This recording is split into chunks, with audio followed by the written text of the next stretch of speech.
We are joined by Stephen Brooks of 24/7 Sports. We got, another massive recruiting weekend for Michigan State. How does Stephen think recruiting's going as a whole for MSU football? And yeah, that's right. Max Christie will hear his name in the 2022 NBA draft. We get to all that and a little more on Locked On Spartans.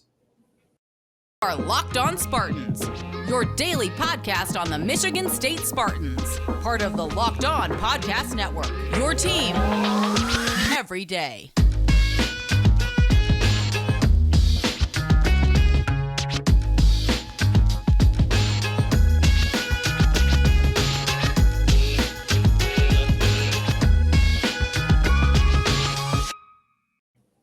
I am surrounded by greatness right now because I'm surrounded by you people. That's right, the listeners, the viewers of Locked On Spartans. But not just that. No, I am also surrounded by this gentleman right here, Stephen Brooks of 24/7 Sports. He might be the biggest friend of the program. I can't imagine anyone is even a close second to you as far as appearances go because, well, Stephen, you're just the greatest. And you have yet to say no to appearing on this podcast, so thank you very much. How you doing? And what's wrong with you? Why do you keep saying yes? Why do you keep coming on this show? I'm great, man. I'm happy to retain the belt. Why do I keep? Because I'm really, if folks look behind you, I'm hoping that one day you're going to autograph that COVID cutout and send it to me as a keepsake because I need to get my background a little bit better here. I just got the Rose Bowl. I'm trying to keep my head in front of that flash, but that's all I got. So that's why one day I hope to earn that as the trophy. Honestly, I always get a little excited when a package comes to my house and it's only 10% of the time it's a package for me. Like usually it's something my wife orders, but and it's always exciting though, but I can't think of anything more underwhelming than a cardboard cutout of me signed by me showing up to your doorstep. What a awful way to spend an afternoon or wherever time your packages come during the day. That's been my whole motivation this whole time. So wow. The secret's out now. Cat's out I'll be checking my front step every day. I'm going to FedEx tomorrow, it sounds like. But before we get to more cardboard cutout talk, we will be talking about another massive recruiting weekend coming up. But before that, got to do the housekeeping. Hey, please rate, review, and subscribe to the podcast or YouTube channel any way you digest these two faces in front of you. Well, if you're watching on YouTube, or digesting our two voices if you're listening the old-fashioned way on the podcast. And if you have any questions, lockedonspartans@gmail.com. Stephen, for the fourth and final Thursday episode in June, I sound like a broken record player, but no one's sick of it because what I'm about to say next has been very fun for state fans like myself. It's another very fun recruiting weekend coming up for Michigan State. 10 visitors, 7 of them are rated in the top 500, and it oddly enough seems like of the 4, this is the, so to speak, smallest weekend of the 4, but that speaks more so to just how massive of a month this has been. What are you looking for Michigan State coming up this weekend? Any names really popping out big time to you? Or are we on commit watch, dare I say? But how do you just take this weekend, Stephen, as the expert that you are? Well, I got to say the ad read kind of killed the flow, but I'm going to go with it anyway and just keep the theme going. And who's really been delivering on the recruiting trail is this guy, Mel Tucker. We talked about, shipping that over and everything. All right. But it is crazy. Like you said, yeah, I mean, it's amazing to think the momentum that they've created this month and how quickly they've changed perception of what they are as a program from the outside, but also internally, and people like yourself and just the fan base and everything of changing their perception of what's possible. So no doubt it's been an incredibly exciting month. And yeah, it's, you look at this and that's what I try not to always go back to this, but I do think it's still important context. Like this would have been a knock out of the park, hold the parade, hang a banner type of weekend for most previous years, just to get this weekend's group of guys here. No doubt. So, and this is, again, like you said, it's been an every weekend thing, and in terms of the collection of talent, but it's been an extremely impressive month. And I think this weekend, I think these will probably be more to your point, probably more long-term things in terms of reaping the rewards mostly. I don't know how much you want to break down, the guys or whatever, what angle you want to go with it. But I think that last weekend and this one, obviously the first 2 weekends, we saw some sort of fireworks right away. And then last weekend and this one, I think might be a little bit more slow burn situations for varying degrees, whether it's guys just are further along in their process or one or two or three guys here or there might fit into the puzzle differently based on some other people's decisions, things like that. There's all sorts of different things. So I just circle back to this weekend and last, I think could be a little bit more slow burnish. I don't know about Monday, Tuesday, if we'll be sounding the alarms this time around. But hey, it's still early in the week this week. I guess maybe if Friday hits, I could feel differently. No doubt. And I just want to go through the top 5 names here because these 5 guys are rated in the top 201 on 24/7 Sports, close enough to top 200. So it's Amari Washington, defensive lineman out of Chandler, Arizona. Micah Tease, he is just a straight-up athlete out of Oklahoma. You got cornerback Dalen Austin, who's an LSU commit, but is still visiting out of Long Beach, California. You got Stanton Ramil, offensive tackle out of Alabama. And then number 201 ranked nationally. This is an interesting jumping point I want to get off to. Jalen Thompson, yes, Cass Tech, of course. MSU makes that Thomas Wilcher hire, the former Cass Tech coaching great. Where do you think they stand with Jalen Thompson right now? Is MSU the leader in the clubhouse, you think, or is it any of the other places he has visited, in your opinion? I mean, it's a fascinating saga.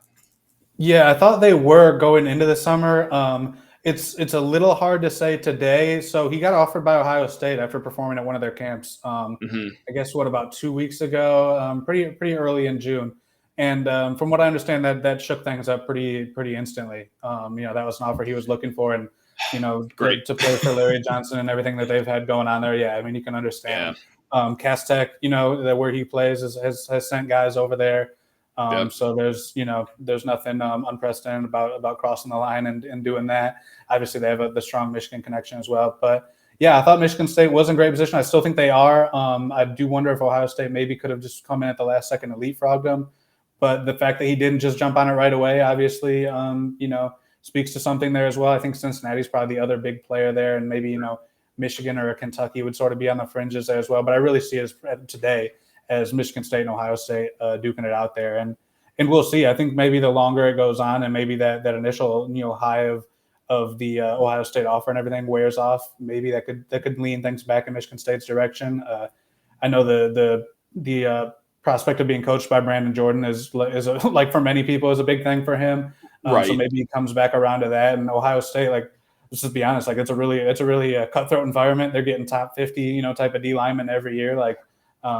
I just don't know how I'll evaluate that situation. But if it's a place he's been wanting to go, then that's going to be a tough one to beat, I think. So interesting spot there. I thought at different times he could have already been committed, been part of this class, but now that he's on the official visit and they'll have the chance to put the full press on him and see where they shake out, I guess, after that. And just another fascinating portion too of just, not just this weekend, but recruiting as a whole with Michigan State now in this era, the Mel Tucker era, is that you have guys like Joe Crocker visiting. Okay, he's a top 500 player. He is top 40 at his position, which is offensive tackle. He's rated as a 3-star. Also a 3-star offensive tackle is Ryan Coretta. He's ranked just inside the top 1,000 nationally, but that's, 2 offensive tackles. Is it an odd spot for these kids? Because we're still waiting on, Samson Okunlola, 5-star kid offensive tackle. Chase Basantis has a big decision to make. Miles McVay, Peyton Kirkland.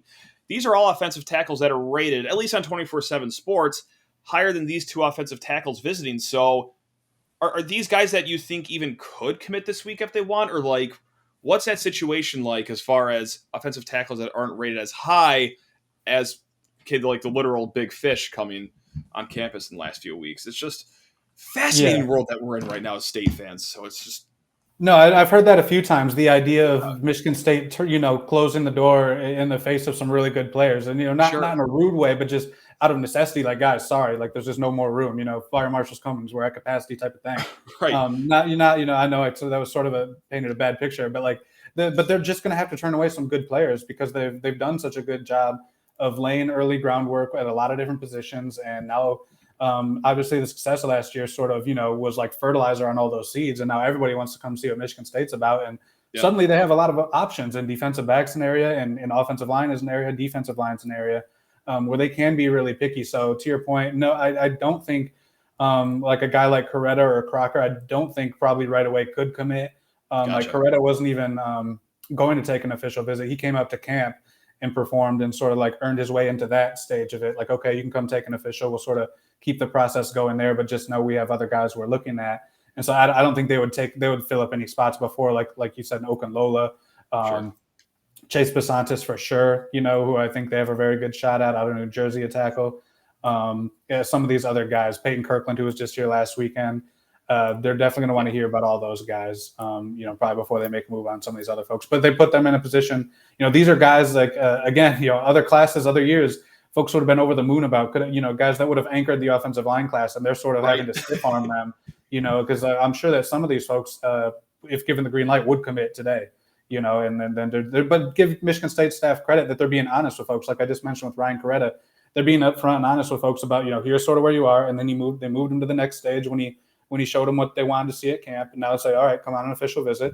That's the next stage. And then we'll see where it goes from there. And if down the line, if they move him to the next stage where it's like, all right, come on in if you want to be a part of this. So I've heard that repeatedly from in and out of the program, that's a big thing for them, is that there's no real, they're not playing games. There's no sleight of hand and everything. And, even on these official visit weekends, when commitments happen, they're honest and upfront with the group. Like everybody that's assembled, they're like, hey, everybody, such and such just committed, by the way, like clap it up, pat him on the back, but also, clock's kind of ticking, if you happen to play his position or whatever. So, and you hear that from the recruits and their parents as well going on down. Just the honesty and transparency is something that they seem to appreciate from this staff. So when people ask why, that's one of, a dozen things that you can mention. Yeah. And that's great to know too, because this is a crazy cutthroat business, especially if you are going to recruit at the level that Mel Tucker is recruiting at. Like this isn't, your local middle school church league where everyone gets the same amount of playing time and, we're going to be nice. But like, that's nice that they're going about it in like the most, I don't know, humane way of doing it. Just being a decent person about it, even though it is tough. But yeah, it's just, this is still fascinating to me. Cause like, I know that it's been 2 years, that this is all changed from like recruiting how they used to, but now to where they are now, because I go back to the Gino Vandermark commit and it was like, yes, let's go. Top 500 player. He was rated like, 438. This is awesome. This is great. And now you got Joe Crocker visiting, who's rated number 470. It's like, not a bad plan C option right there. We could do with him, but I mean, and this is all going to blend into a very weird, I think, dynamic for like the first, I know, let's say month and a half of this season, because let's be, everyone's going to be so jacked up coming off of this summer and riding so high. I think, I'm sure they'll have a handful more 4-stars. I don't know about a 5-star. It's certainly possible, but they're going to be still in that top 10 sort of fringe area in the national rankings coming out of the summer. Everyone's going to be feeling really good. And then the season's going to come. And if things don't go, the best, I'm not saying they will or I don't, it's a little too far out, but sure. I don't expect them to win 11 games. I've said that here and elsewhere before, so it's just that convergence of like the summer high and, oh my gosh, everything's amazing, we're going to win it all. So then like the reality of this season, like, wait a second, there's still a lot of time here for everything to marinate. And I do think, this Michigan State team could be underrated, and I'll be on here probably 2 or 3 more times before we get to that, to talk about this season. But I do think that's something interesting to think about, all this recruiting hype and buzz right now versus how it'll affect folks' perception of this year. See, look at that. And we're not done talking about recruiting just yet, because next segment, we're going to play a little game of this or that. We'll kick it off with the recruiting question, but we're going to go, football, a little bit of basketball, a little bit of mixed sport. I didn't give Steven really much of a heads up on this segment, so this is going to be just raw, authentic answers coming up in a hot segment. Steven, got to say goodbye to you for a hot second, because I got to talk to the fine folks about Built Bar. That's right. I'm on the golf course Sunday, a nice Father's Day round. Only took 9.5 hours to play. It was great. And in the middle of that round, right after downing a pork missile at the turn, I thought, you know what? I still need a little bit more. And I got myself a Built Bar out of the cooler. That's right, the mud pie flavor Built Puff, a protein-infused marshmallow wrapped in 100% real chocolate. And I'll tell you what, I went dumb low on the golf course after having that, because it loaded me up. 17 grams of protein, just a little over 100 calories, and it tastes better than any candy bar I've ever had. But it got my taste buds going, got my body going. And you know what? Best of all, kept my wallet in a great situation too. That's right. Built Bar, they just don't look out for your body, your taste buds. They look out for your bankroll as well. Because when you go to Built.com and look at their delicious selection of Built Bars, Built Puffs, Built Granola Bars, Built whatever you want, they're going to give you a promo code of LOCKED15. That's right. Smash in promo code LOCKED15. And that's going to get you 15% off of your order. That's right. We're talking Built Puffs, Built Bars, Built Granola Bars. They're all amazing. They all slap. They will treat you right. So go to Built.com, smash in promo code LOCKED15 to save 15% off at Built.com. And also, before welcoming the wonderful Stephen Brooks back, one live NBA draft show is not enough for Locked On. No. The entire NBA channel is going to go live on NBA draft night. So if you have a favorite NBA team, make sure you subscribe right now to their Locked On YouTube channel so you stay in the mix all NBA draft night. It's going to be a great time. Speaking of great times, actually, I don't know. I don't think we've ever really done this segment. Who am I to say? Maybe this is a horrible time, but we're going to try to have a great time. I'll let you know. This or that, Steven. How about that? So, yeah. I'm down. Oh, God. Well, thanks for being my I was the guinea pig for the video segment and the guinea pig for this game. So this is anything else you want to experiment with, throw it at me, man. Yeah, I got some experimental drugs in the other room I'll ship with my cardboard cutout. That if you want to pop a few of those and let me know how they make you feel. We'll talk off camera. We'll talk off camera. Okay, that's probably a wise decision. Yeah, I'll edit all that last part out. So it's all, above board here. Simply put, I'm going to give you this or that. You can answer the question. You could give no explanation, or you can give an explanation. Dealer's choice, up to you. You're kind of the host now of this show. Steven, this or that. Let's talk 5 stars. Which 5-star should MSU fans want more? Samson Okunlola or David Hicks? Of course, Samson Okunlola, 5-star offensive tackle out of Massachusetts, or David Hicks, like top 10 rated kid in the whole nation, defensive lineman out of Texas. Who would you take if you were a Michigan State fan? Easily Okunlola. It's more of a position of need. Easily. Easily. Okay. Offensive tackle is much more of a. How far do you want me? Is it like lightning round? Should I shut up? I mean, no, easily that's fine. No, you can go as long as you want. Position, harder to find. You need it more. Your roster's thinner there, and with Brandon Jordan, you're going to get in on those type of guys more. You're going to have more cracks at guys like that, and maybe you can coach your guys up, to sort of fill in the gaps there if you don't get that elite talent. But absolutely, it's the tackle just about every time. Wow. Okay. Hopefully we got the easiest one out of the way. Man, I don't know. Oh, boy. Now I'm starting to feel a little iffy about this. But, hey, who's to say? Let's talk about not just, not recruits, guys in high school that aren't even here yet. Let's not even talk about players that are here. Let's talk about guys that aren't even here anymore. Which duo will be missed on the football field more next year? Panashuk and Drew Beasley, your 2 defensive ends, or Kevin Jarvis, if I can get the name out of my mouth, Kevin Jarvis and AJ Arcuri. Which duo will MSU fans miss more next year, do you think? Okay. At least I got it out of you. At least I'm thinking on this one. I am going to go the O lineman because I'm taking it of like if either pair could be on this team, and like when you lost Jarvis and Arcuri, obviously Arcuri ended up being a draft pick. So an NFL player and then a guy who's trying to make it there, like their depth was in such a better spot, and especially Jarvis could play guard and tackle, and he gave you a little bit of a pad at each spot. Arcuri could play left or right. And now that's my concern number one. Every single time you have me on here, I'm probably going to mention something about that because they're razor thin right now. And even though I thought those ends, I thought they lacked sometimes just at explosiveness and sort of consistency. They were experienced as heck. They were tough, and they gave you 2 solid options who could play a lot of snaps that are going to be gone this year. So guys are going to have to take on those snaps that are they haven't played that type of role before. And I'm just not sure that they're going to have that much of I don't think the guys behind them are going to ratchet it up in a huge degree either. But whereas the offensive line, that could be a huge boost if they had those guys back. I kind of lean with you too, just because I was a Kevin Jarvis loyalist. I absolutely loved him as a player. I thought he was great. I just hitched my wagon onto his truck and just been riding it ever since. So, but yeah, I try not to beat it too hard into the ground. But yeah, thin offensive lineman. But hey, it'd be like that sometimes. So I guess so. Steven, this is completely not even during the regular season. So this is where we're going with this or that right here. Pro-Am Moneyball is back starting Thursday. Holt High School games at 5, 6, and 7 if you're in the area.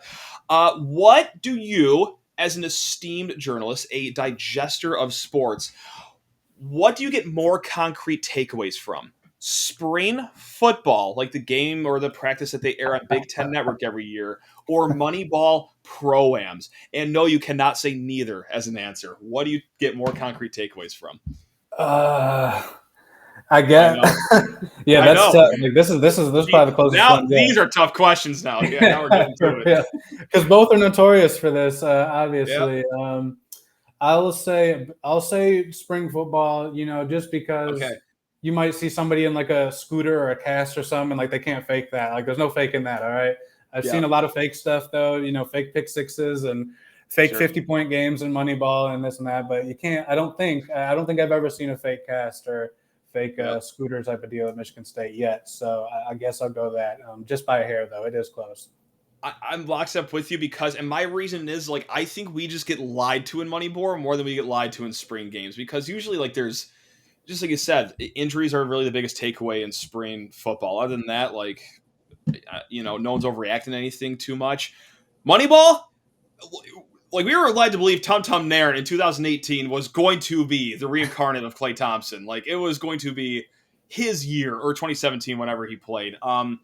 Or like, oh my God, big man X, he's got a 3-point shot too. Like, Matt Costello's going to shoot 4 threes a game. Like, and then you get. And Moneyball is its own beast because like there's no like guardrails or structure. Like at least in spring football, you get the one practice, and the media gets their own little tidbits here and there, but that's about it. But then it's like Moneyball's just kind of this free for all. And it's like if somebody just decides they want to go for 50, like they can probably do that, and you don't know if the other guy is like 10 years retired or if the whole team was just out partying the night before or what, the circumstances. There's all sorts of context that can be missed. But if you see these numbers and these highlights on Twitter, you go, oh my God, I got to get out there and see what's going on. So two notably, legendary spots for myth making.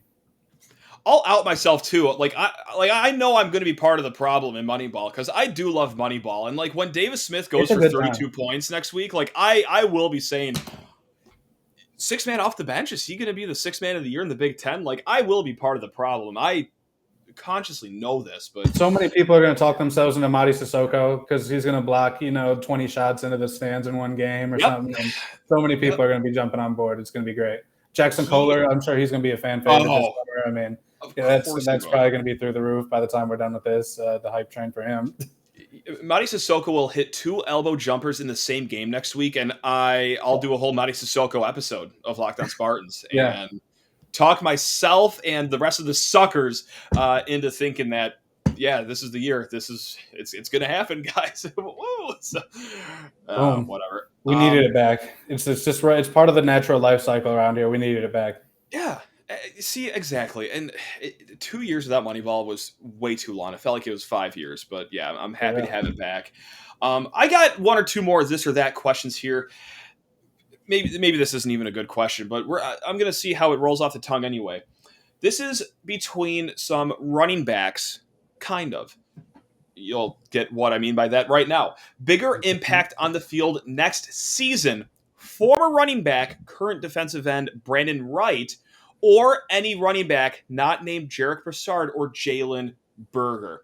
I know that might be a little confusing here. Who's going to have the bigger impact? Is it going to be Brandon Wright essentially on third downs, or is there a running back not named Jarek Broussard or Jalen Berger that will even have the slightest bit of impact coming up this season? Does that make sense? Was that Is it Wright versus the field of those non-backs, or Wright or any of those other okay?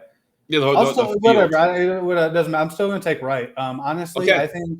Yeah, and it's I'll let it out here. I'm going to let it out a couple other places. But if I do some sort of bold predictions, like I think he could lead the team in sacks this year. Wow. Quite honestly, I really do. And I don't even, I'm not even sure if he'll play a third of the snaps. But I don't see them having one guy as like this dominant edge force. I think like Brule and Windman will be in there. I think they'll be involved with a lot of pressures. Petrowski, I think, will be in there, and maybe a Barrow or a Slade or somebody gets a couple here and there. But I think Brandon Wright could be that guy, just being that third down specialist, that speed demon around the edge. And he's a guy, when they keep sending out these hype videos of Brandon Jordan during the summer and him working with the guys, it's always 2 guys that stick out at me. It's Brandon Wright and Jacob Slade. It's those 2 guys every single time. And it's like, that's amazing to see, I think, if you're Michigan State fans, because Brandon Wright obviously was a guy without a home and, I've heard from Brandon Jordan personally just saying that he's got all the tools in the world and he's got a lot of want to, and so he's really sticking to this new rollout and really taking to that. And then Jacob Slade, as we all know, is just productive as heck in there. And if he could add that, dynamic pass rush element, then really I think he's got just about everything going for him. So those are two really exciting things, just to get off topic a little bit. But Brandon Wright's the answer. I think he could lead them in sacks. See, bang. And because, I fell in love with him last year. And I know it was a small sample size, just the Penn State game. And then, of course, the Peach Bowl against Pitt. But, he looked like a heat-seeking missile out there. It was incredible. I don't know if you remember, the Army-Navy game where they had, naval ships painted onto their helmets. I just want a missile painted onto Brandon Wright's helmet. Just have him look completely different than everyone else. He looks like a libero in volleyball out there. But, let it be known that if it's, 3rd and 12, oh yeah, this kid's getting loaded in the cannon, and he is gonna just get in your face in about. I can't think of anybody who's benefited more from Brandon Jordan's hiring than him. Okay, I like that. That's a great. See, that's why you've been on 57 times, Stephen, for insight like that. That's what I'm talking about right there. You know what? Screw it. That was such a great end, and I think we'll do this segment later on. Was this an okay segment? Was this fine? Did this do it for you or no?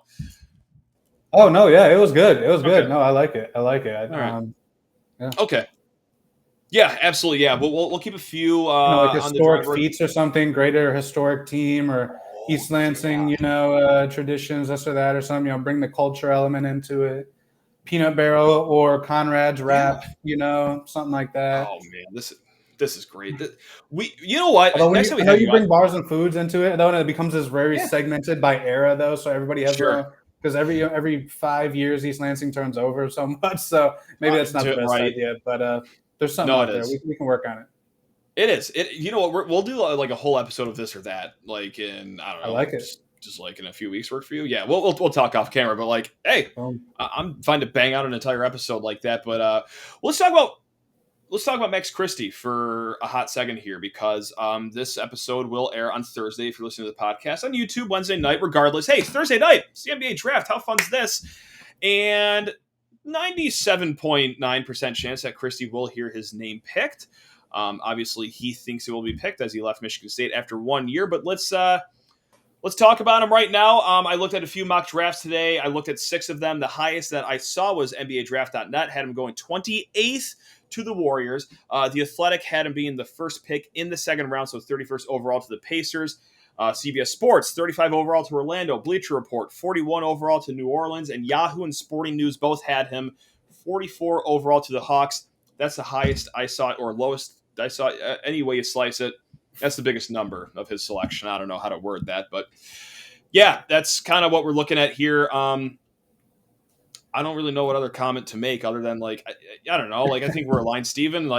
You certainly know where I stand. I think you left early. Is that kind of where you're leaning to? But moot point now.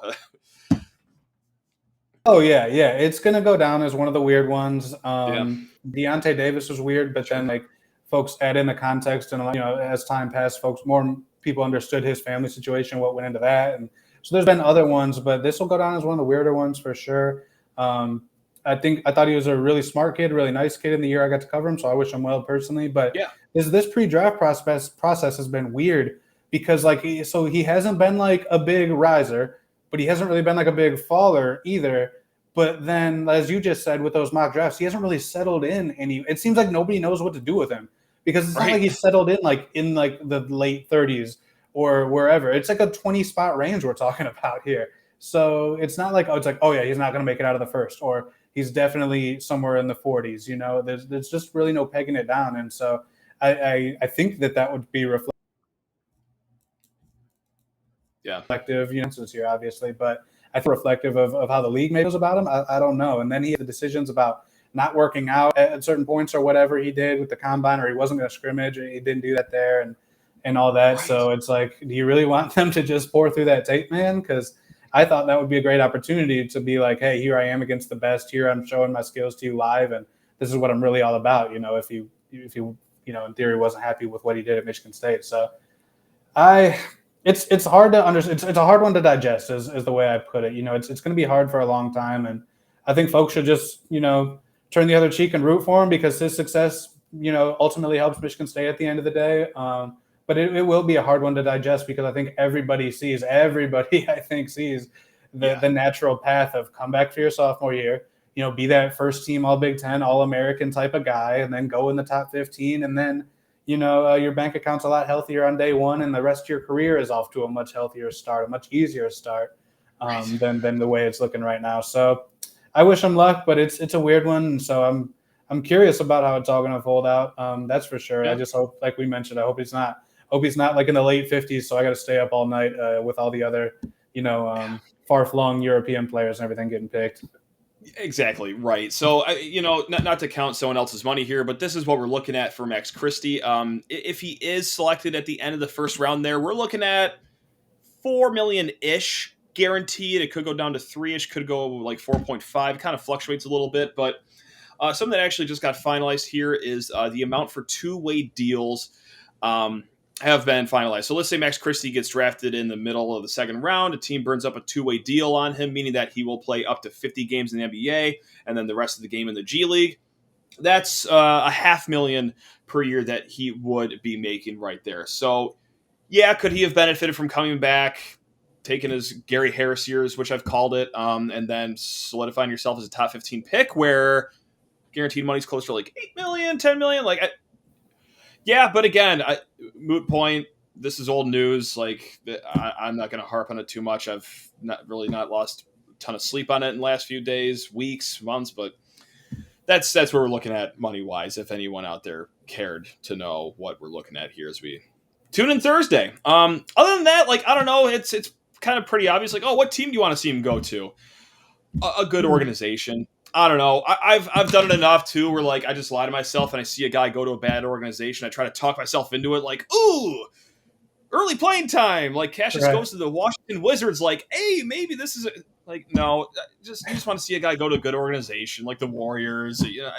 10 years ago, I would have said the Spurs. I could see him becoming a really good player for the Spurs in 5 years. We just don't hear from him. And then all of a sudden he's an all-star 1 year or something. Yeah, right. But maybe with Pop, sort of being on the way out, maybe that's not the best place for him. I don't know. I don't have a good landing spot. Like you said, though, but the money part, that's relevant, though. That's why everybody's scratching their head and wondering, what's this all about? Because it seems like if you just put in that 1 more year, and now, in his defense and the other side of the coin, there is no guarantee with one more year, whether it's injury or performance or whatever.